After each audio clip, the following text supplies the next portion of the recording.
Muy buenas gente, muchas gracias por el apoyo del último video, ustedes le han dado bastante amor al proyecto, pero si quieren apoyar un poquitito más, pues permíteme mostrarte que ya tenemos un Patreon, sí, para que me mantengas y me des de comer. Vamos a Conrad, no, a eso que se mueran de hambre por mapuche. Pero bueno, sin más preámbulo y dilatación anal, comencemos de una vez con este video.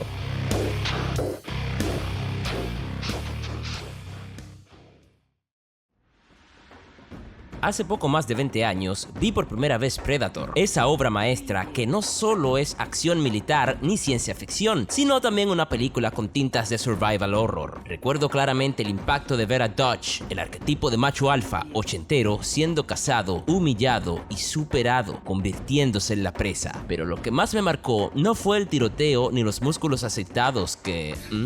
qué rico.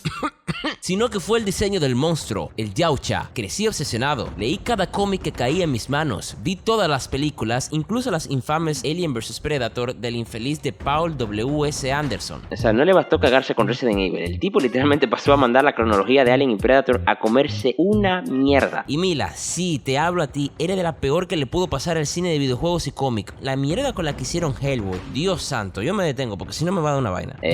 Miren, esas son palabras de Mosi, yo honestamente me da igual. Yo ni jugué Resident Evil, ni tampoco vi los cómics de Hellboy. Yo lo único que vi es que Mila Jovovich estaba buenísima, y es lo único que me importa. A lo que iba, mientras más conocía el universo de los Yautja, más me fascinaba su cultura, y de todo ese universo hay un aspecto que resalta por sobre todo, su código del cazador. Un conjunto de reglas que no solo regulan sus cacerías, sino que definen su identidad como especie.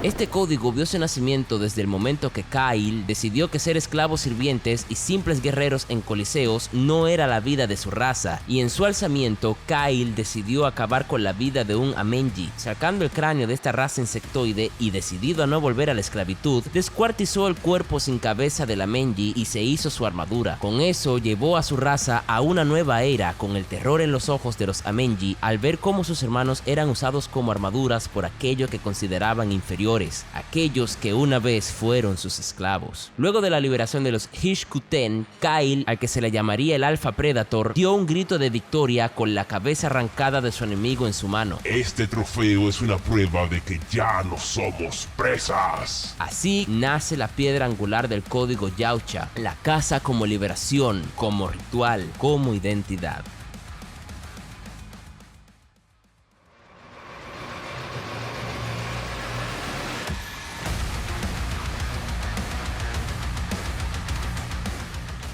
Al conformarse como una civilización en sus primeros años y con los recuerdos aún frescos por la esclavitud, pero con una necesidad natural por la batalla, prohibieron el enfrentamiento entre ellos, a menos que sean en combates de exhibición no letales entre clanes, o combates rituales de resolución de conflictos. Aquellos que incumplan esta norma serán desterrados y considerados como bad blood, o mala sangre, para los incultos que no saben el idioma hispanoamericense. Los ingleses ya no, porque ya se nos cuentan como ingleses. Y esta, al ser la regla primordial, un equipo de élite llamado Enforcers serán llamados a cazar a otros malasangres y ejecutarlos, ya que estos son los peores de su clase. Esto se puede ver en los cómics de Predator Bad Blood. Muy bueno, recomendado.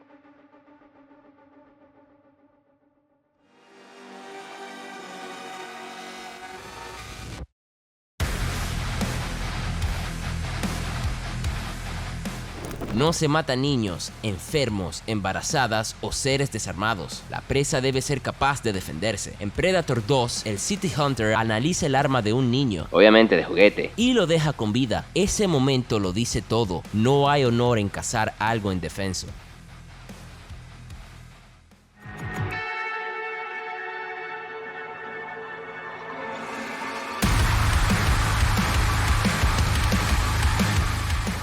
Esto se puede ver en la gran mayoría de películas y cómics, pero ¿cómo olvidar la épica escena final del Predator original? Dice Mosi que hasta el día de hoy se le para los pelos al escuchar al Yautja imitar la risa humana. A mí se me para otra cosa, pero bueno. Otro ejemplo que recalca más es el cómic de Predator vs Batman, donde el Predator, al salir derrotado y recibir piedad de Batman al no matarlo, su clan le entrega una espada, la cual este usa para quitarse la vida y no llevar la deshonra a su clan.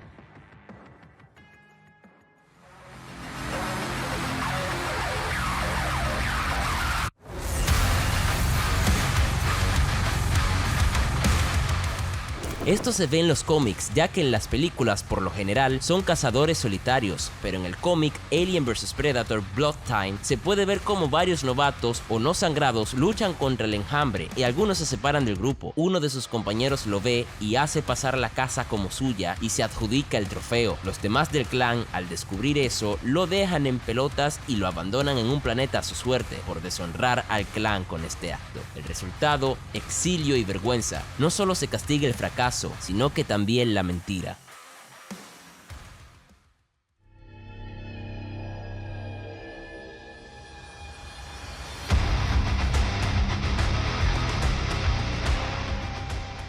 La lucha sin armas y frente a frente da mayor estatus a la presa y se vuelve un trofeo más digno, además de que si la presa demanda un duelo, el Yautja deberá aceptarlo y luchar en sus mismas condiciones. Esta regla se puede considerar que está marcada en su genética, ya que en Alien vs Predator 2, más oscura que nunca, El mamagüevo de Paul Anderson, yo no sé si estaba grabando en Cuba o en Venezuela, porque esa mierda no se ve nada. se puede apreciar que el Predalien espera a Wolf para luchar mano a mano. De esta regla también se puede sacar el hecho de que están prohibidas las modificaciones genéticas y las mejores cibernéticas, ya que no son cosas del cazador y no cumple con la ley de igualdad en condiciones. Nota mía personal. No, zurdos de mierda, los ladrones que se meten en tu casa con cuchillo no se les enfrenta en igualdad de condiciones. Se les revienta con lo más brutal y mortífero que tengas encima. Si fuera por mí, yo los acribillo a tiros. Yo lo dejo con más agujero que un queso suizo al hijo de puta.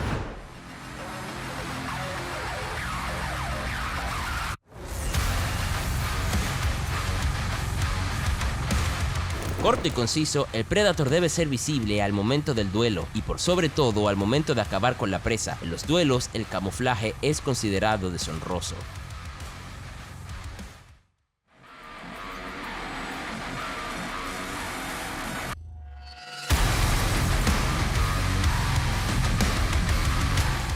Aquí va uno de los apartados más míticos dentro de los cómics, o sea, de las películas también, pero es en los cómics donde se puede ver mayormente el respeto a aquellos que los vencieron en una caza justa y son reconocidos como los notables. Estos poseen inmunidad ante los Yautja, y esto se puede apreciar en el, según Mosi, el mejor crossover de Alien vs Predator, Machiko Noguchi, quien al probar su valía junto al Yautja Broken Tusk, esta la marca y se vuelve una notable. En el futuro, al ver que los Yautja vuelven al planeta, esta se une a ellos en la cacería de los xenomorfos, la presa perfecta. Batman se vuelve uno al recibir el sable con el que el Yautja se quitó la vida. También Mike Harrigan, que recibe una pistola de parte del Elder y se convierte en un notable.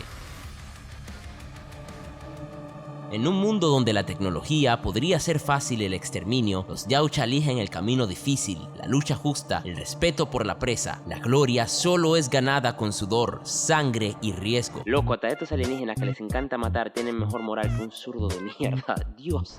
No muy distinto a los samuráis que recitaban el Hagakure, ni a los caballeros que hacían voto de valor y justicia. Quizás por eso los Yautja resuenan con tanta fuerza, porque detrás de sus mandíbulas, rugidos y camuflajes hay algo profundamente humano. El honor, algo que en muchos ámbitos de la humanidad se ha perdido. Los Yautja toman esos valores y los representan bastante bien, en lo que cabe a una sociedad medianamente salvaje, y respetan frases como: el verdadero valor consiste en hacer sin testigos lo que podríamos hacer ante todo el mundo. De la Rochefoucauld, cuando ellos embarcan a cacerías en solitarios o morir con honor es mejor que vivir con deshonra. También escritos de Publio Ciro en el acto de para no llevar la deshonra al clan, algo que incluso en nuestros tiempos se ha perdido, el respeto por el rival, algo que los Yautja poseen y no respetarlo puede llevar a la muerte. La notable frase "no hay mayor gloria que vencer al enemigo sin deshonrarlo" de Baltasar Gracián es un ejemplo tácito de la filosofía de los Yautja, o en el escrito de Sun Tzu: respeta a tu enemigo, pues en él reconocerás tu medida. Incluso Immanuel Kant: la medida de un hombre se revela por cómo trata a sus enemigos, ya que ellos consideran que una buena presa se le debe tratar con honor.